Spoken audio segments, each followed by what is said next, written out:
하나님 말씀은 사사기 16장 10절에서 22절까지의 말씀입니다. 사사기 16장 10절에서 22절입니다.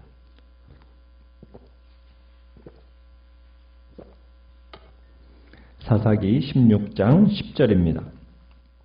들릴라가 삼손에게 이르되 보라 당신이 나를 희롱하여 내게 거짓말을 하였도다. 청하건대 무엇으로 당신을 결박할 수 있을는지 이제는 내게 말하라 하니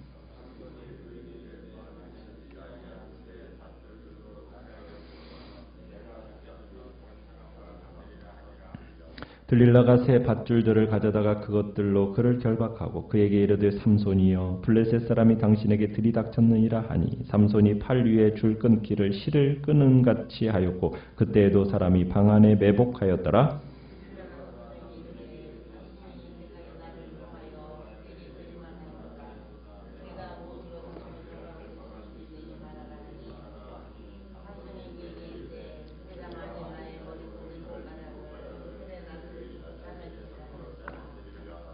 들릴라가 바디로 그 머리털을 단단히 짜고 그에게 이르되 삼손이여 블레셋 사람들이 당신에게 들이닥쳤느니라 하니 삼손이 잠을 깨어 배틀의 바디와 날씨를 다 빼내니라.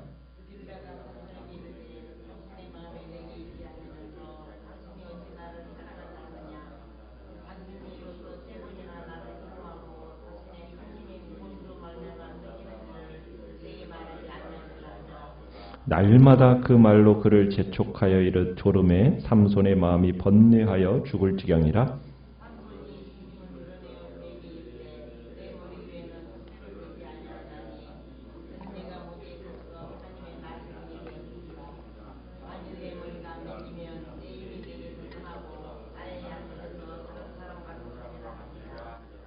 들릴라가 삼손이 진심을 다 알려주므로 사람을 보내어 블레셋 사람들의 방백을 불러 이르되 삼손이 내게 진심을 알려주었으니 이제 한 번만 올라오라 하니 블레셋 방백들이 손에 은을 가지고 그 여인에게로 올라오니라.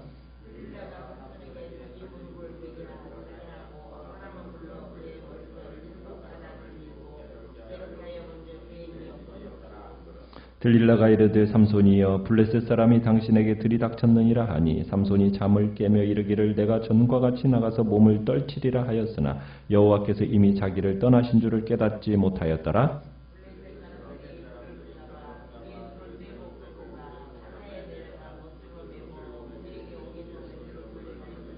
같이 읽습니다. 그의 머리털이 밀린 후에 다시 자라기 시작하니라. 아멘. 오늘 말씀의 제목은 인생의 가장 밑바닥으로 굴러떨어진 삼손이라는 제목으로 말씀을 나눕니다. 블레셋 사람들이 삼손을 어떻게든 제거하고 싶어 했습니다. 그런데 제거할 수가 없었어요. 참으로 하나님께서 그에게 주신 힘이, 능력이 있어서 참으로 엄청난 괴력을 블레셋 사람들이 경험했기 때문에 함부로 이 삼손을 어떻게 할 수가 없었어요. 그런데 삼손이 들릴라에게 사랑에 빠졌다. 이 이야기가 들려지자 블레셋 사람 방백들이 어떻게 합니까? 지도자들이 들릴라를 찾아가서 삼손의 능력을 제거하고 제압할 수 있는 방법을 가르쳐 달라고 이렇게 요구를 합니다. 만약 그거 가르쳐 준다면 우리가 각각 은 1100개를 주겠다 제안을 해요. 이 당시 블레셋은 5도시국가라고 말씀드렸어요. 그래서 은으로 말하면 은 5,500개를 주는 겁니다. 그러니까 당시 사회 보통의 연봉 약 1000년어치를 지금 주겠다라고 얘기한 겁니다. 엄청난 제안을 한 거죠. 들릴라가 평생 만져보지 못할 그 어마어마한 제안을 가지고 이 삼손의 능력을 제거하고 제압할 수 있는 방법을 가르쳐 달라고 지금 블레셋 지도자들이 지금 들릴라에게 찾아가서 얘기한 겁니다. 그래서 이제 들릴라가 4번에 걸쳐서 집요하게 삼손의 그 힘의 근원이 무엇인지를 묻는 장면이 오늘 나옵니다. 처음 한 번, 두 번은 이 사랑하는 여자 들릴라가 그런 질문을 하니까 삼손이 가볍게 그냥 받아 넘겼어요. 어제 봤던 것처럼 7절에 보면 새 활줄 7으로 나를 묶으면 된다. 오늘 11절에 보면은 쓰지 아니한 새 밧줄로 나를 묶으면 내가 힘이 없어질 거다. 이런 식으로 하면서 두 번에 걸쳐서 가볍게 대답을 했어요. 그 대답이 건성이었죠. 사랑하는 여인을 어떻게 보면 놀려먹는 재미가 아마 삼손에게 있었던 것 같아요. 그런데 세 번째부터는 달라져요. 13절을 가보시면은 13절 하반절에 중반에 그렇게 되어 있어요. 그에게 이르되 그대가 만일 나의 머리털 7가닥을 배틀의 날실에 섞어 짜면 되린다. 배틀의 날실에 머리카락을 섞어 짜면은 힘이 없어진다. 여러분 머리털에 대한 언급이 삼손의 언급이 이제 시작이 된 거예요. 어떻게 보면은 이 경각심, 이 삼손의 경각심이 무의식 가운데 차츰 무너지고 있는 것이 단적으로 보여지고 있어요. 더욱이 삼손은 들릴라에게 이 머리털을 맡기고 잠을 잡니다. 여인에게 머리를 맡기고 잠들어 있는 사이에 머리털을 가지고 지금 들릴라가 장난하고 있는 거예요. 이 모습은 지금 삼손의 불장난이 어느 정도로 심각한 상태인지에 대해서 지금 그 심각한 상태에 봉착하고 있는지를 잘 보여주는 겁니다. 우리는 그렇게 생각할 수 있어요. 아이고 어떻게 삼손이 그렇게도 어리석게도 넘어갈 수 있을까?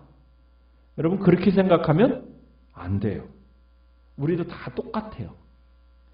처음부터 넘어지는 게 아닙니다. 처음에는 가볍게 받았어요. 두 번째도 가볍게 넘어갔어요. 세 번째부터 실체에 상당히 근접해 가는 거예요. 결국에 네 번째 넘어집니다. 죄라는 것은 한꺼번에 큰 것으로 나가는 게 아니에요. 죄라는 것은 언제나 과정이 있어요. 처음에는 가볍게 시작합니다. 그러다가 돌이킬 수 없는 결정적인 순간이 되면 돌이키지 못하고 무너지게 되는 게 바로 뭐예요? 죄라는 거예요. 중한 죄를 짓는 과정이 그렇습니다. 지금 삼손도 마찬가지라는 거예요. 세 번째까지는 여러분 삼손이 이렇게 쉽게 무너질 거라고 생각지 못한 거죠. 그러다 세 번까지 삼손이 속이니까 이제 들릴라가 비장의 무기를 이제 꺼내들어요. 15절을 가서 보시면은 15절에 들릴라가 삼손에게 뭐라고 얘기합니까? 당신의 마음이 내게 있지 아니하면서 당신이 어찌 나를 사랑한다느냐? 당신이 이로써 세 번이나 나를 희롱하고 당신의 큰 힘이 무엇으로 말미암아 생기는지를 내게 말하지 않았다. 지금 뭘 얘기하고 있어요? 당신 나 사랑해? 지금 그러면서 삼손에게 묻는 거죠. 여자들의 비장의 무기죠. 그렇지 않습니까? 이 칼로 막 베면은 안 베지는 게 없어요. 만능 도구예요. 당신 나 사랑하냐고. 그러니까는 정말 사랑한다면 사랑하는 사람 사이에 무슨 비밀이 있느냐고. 왜 비밀이 필요한 거냐고 막 반문하는 거예요. 여전히 비밀을 간직하고 있는 거 보면 당신이 나를 사랑하는 거 아니라고. 마음이 없는 거라고. 지금 들릴라가 지금 삼손에게 그렇게 얘기를 한 겁니다. 그러니까 삼손이 어떻게 돼버려요? 넘어가는 거예요. 홀라당 넘어가는 거예요. 참 이에 대해서 삼손이 어떻게 반응을 하냐면 16절에 보면 날마다 그 말로 그를 재촉하여 조름에 삼손의 마음이 어떻게 됐어요? 번뇌하여 죽을 지경이라고 얘기했어요. 번뇌해서 죽을 지경이다. 여러분 죽을 지경이 됐으면 어떻게 해야 돼요? 도망가야죠. 그렇지 않습니까? 지금 뭐 들리려고 결혼한 사이도 아니고 지금이라도 도망을 치면 돼요. 그런데 죽을 지경인데도요. 떠나지를 못해요. 죽을 지경인데도 관계를 정리하지 못하래요. 여러분 죄를 지으면은 죄를 짓는 사람들의 특징이 그래요. 어리석게 보이죠. 죄 짓는 것이. 옆에서 보면 그냥 빨리 정리해버리고 떠나면 되지. 여러분 죄라는 것이 그렇게 가볍게 정리될 우리 마음처럼 그렇게 가볍게 정리되는 게 아니에요. 그래서 죄가 무서운 겁니다. 죄라는 것은 중독성을 가지고 중독성을 가지고 계속 반복하는 거예요. 삼손이 지금 거의 죽게 되었어요. 그러면은 지금 도망치거나 아니면 주님께 부르짖었어야 되는데 지금 삼손은 여인에게 눈이 빼앗겨가지고 주님을 찾지를 못하고 지금 심령이 죽을 지경이 되었는데도 여인 떠날 생각을 못하는 겁니다. 하나님께 도움을 요청하려고 하지도 않아요. 죄라는 것이 이렇게 무서운 거라는 거죠. 여러분 삼손은 얼마나 하나님의 은혜를 덧입은 사람이에요. 모태로부터 나시린으로 부름받은 정말 귀한 복을 받은 사람이잖아요. 정말 샘상이 깜짝 놀랄 만한 엄청난 능력과 권세를 받은 사람이 이 삼손이지 않습니까? 하나님의 선물로 그런 걸 받았잖아요. 하나님의 복과 하나님의 특권을 가졌는데 이 귀한 모든 은혜를 가지고 지금 뭐 하고 있어요? 하나님께 마음을 드리는 것이 아니라 하나님이 허락하신 사명과 부르심의 마음을 지금 쏟으면서 정말 충성하는 것이 아니라 지금 그 마음이 어디를 향하고 있습니까? 세상과 여인과 쾌락에 지금 다 빼앗겨 있는 거예요. 사랑하지 말아야 할 그 대상에게 마음이 빼앗긴 채 지금 사랑하고 있다는 것이 이게 삼손의 아픔이죠. 우리의 마음이 어디에 있느냐는 거예요. 마음이 제일 중요해요. 마음. 우리의 마음을 지키는 것이 생명을 지키는 거예요. 우리의 마음을 지켜야 돼요. 그래서 우리의 마음이 어디에 있느냐는 거예요. 세상에 있는가? 사랑하지 말아야 할 그 어떤 것에 혹시 우리의 마음이 빼앗겨 있는 것은 아닌가? 우리의 마음은 오직 하나님과 하나님이 부르신 그 부름에 마음이 기울어져 있어야 하는 것이 우리의 마음이어야 되는데 삼손은 지금 그 마음이 들릴라에게 다 빼앗겨 있어요. 이 삼손이 지금 여인의 사랑 타령 앞에 결국 마음을 털어놓게 됩니다. 삼손은 자신이 모태에서부터 하나님께 나시린으로 바쳐진 자라고 그 17절에 진심으로 이제 토해내요. 그래서 자신은 평생 지금 머리를 자른 적이 없다라는 거죠. 만약 머리가 잘리면은 자신은 힘을 못 쓴다라고 고백을 하고 있어요. 여기서 삼손이 고백하는 게 뭐냐면 삼손의 힘이라는 것은 무슨 마법적인 것 같이 머리에서부터 나오는 게 아니라 무슨 머리에 숱에 무슨 긴 머리 속에 무슨 힘이 있는 게 아니라 힘은 어디에서 나온다라는 고백입니까? 하나님께로부터 온다라는 고백이에요. 머리라는 것은 단지 뭐예요? 자신이 나시린으로 성별되었다라는 자신의 지위를 드러내는 표지에 불과하다라는 것을 지금 얘기하고 있는 거예요. 들릴라가 이번에는 지금 삼손이 진실을 말하고 있다는 것을 직감했어요. 그래서 18절에 가보시면은 3번이나 이 블레셋 지도자들이 속아가지고 그냥 철수해버렸거든요. 그러더니 이 블레셋 지도자들에게 들릴라가 연락을 취해가지고 한 번만 더 와달라고. 그러더니 이 블레셋 지도자들이 올라올 때 뭘 가지고 올라왔대요? 18절 끝에 보니까 은을 가지고 약속한 돈을 가지고 올라온 거예요. 삼손이 끝까지 마음을 다스리지를 못하고 더 큰 비참으로 떨어진 거예요. 마음을 여인에게 빼앗긴 결과 20절에 가보시면은 어떻게 얘기를 합니까? 들릴라가 이르되 삼손이여 블레셋 사람이 당신에게 들이닥쳤느니라. 그러니까 이제 삼손이 잠을 깨며 이르기를 전과 같이 뭐 하겠다고? 내가 나가서 몸을 떨치리라. 그런데 지금 여호와께서 이미 자기를 떠나신 줄을 깨닫지 못하였더라. 마음이 세상에 빼앗기고 마음이 쾌락에 빼앗기니까 어떻게 돼요? 어둠이 와버려요. 무지함이 임하게 돼요. 하나님의 부름의 상징인 이 머리카락이 잘려나가 버리니까. 머리카락에 힘이 있는 게 아니라고 써요. 삼손의 힘의 근원은 어디에 있다고요? 머리카락 자체의 힘이 있는 게 아니라 하나님께 있는데 하나님의 임재가 어떻게 되어버린 거예요?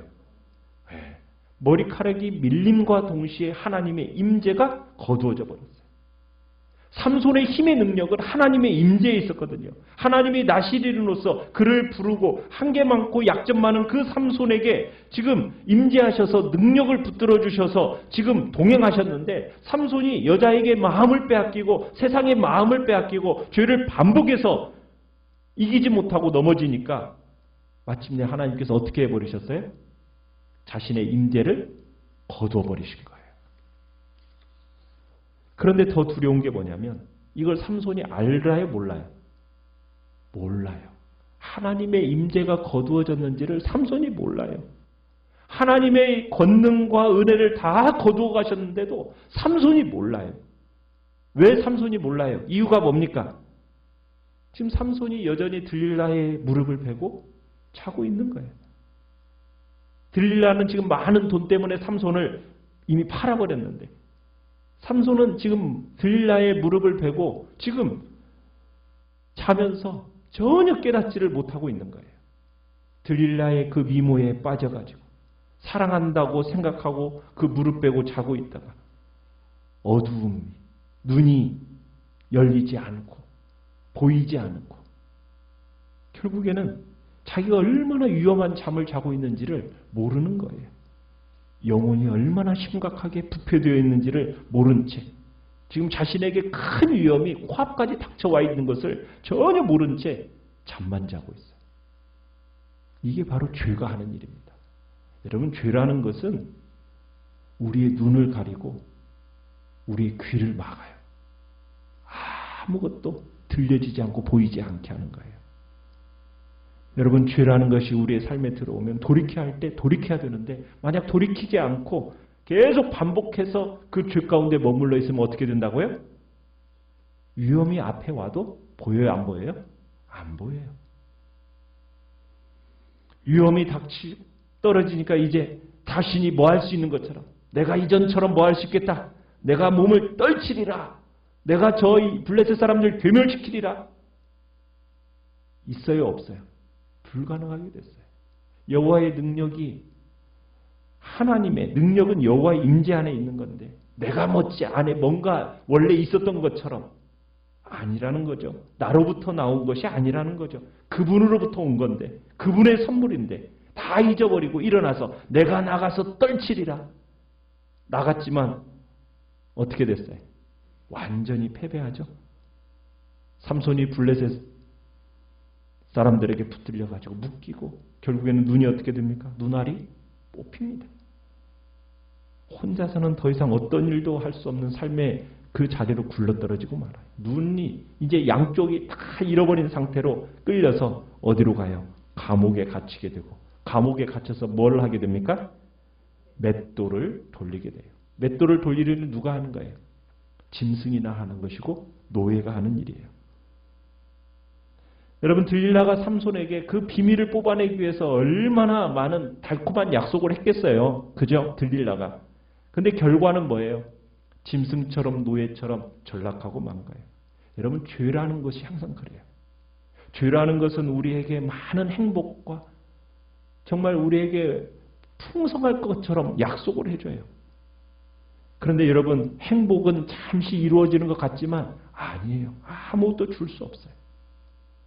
결국 죄라는 것은 나시르로서 정말 하나님의 특별한 군대를 정말 특별한 권능을 힘입고 정말 군대도 손댈 수 없는 그런 엄청난 존귀와 영광을 다 잃어버리게 만든 거예요. 죄라는 것이 그런 겁니다. 눈 뽑히고 사로잡혀서 감옥에 갇혀서 짐승이나 노예가 하는 일인 그런 처참한 밑바닥으로 떨어지게 된 거죠. 죄라는 것은 아무리 우리에게 좋은 약속을 해도 이 같은 결과를 우리에게 가져다 주는 겁니다. 우리로 하여금 가장 밑바닥으로 떨어질 때까지 쉬지 않게 만드는 게 바로 죄입니다. 우리는 죄를 어떻게 해야 됩니까? 바로 끊어내야 됩니다. 절대로 죄에게 기회를 줘서는 안 됩니다. 죄가 반복해서 우리를 다스리지 않도록 우리 이 죄에 대해서는 다루어 내야 됩니다. 그래야 우리가 살아남고 영광과 존귀를 가지게 되는 거예요. 오늘 이 시간 주님 앞에서 우리를 유혹하는 모든 죄의 유혹들을 단호하게 끊어내겠다고, 그리고 죄와 피 흘리기까지 싸우면서 우리가 이 믿음의 삶을 끝까지 승리하는 자로 살아가겠다고 이 시간 다시 한번 결단하면서 주님 앞에 기도하며 나가시길 바랍니다. 말씀을 생각하면서 기도하시고요.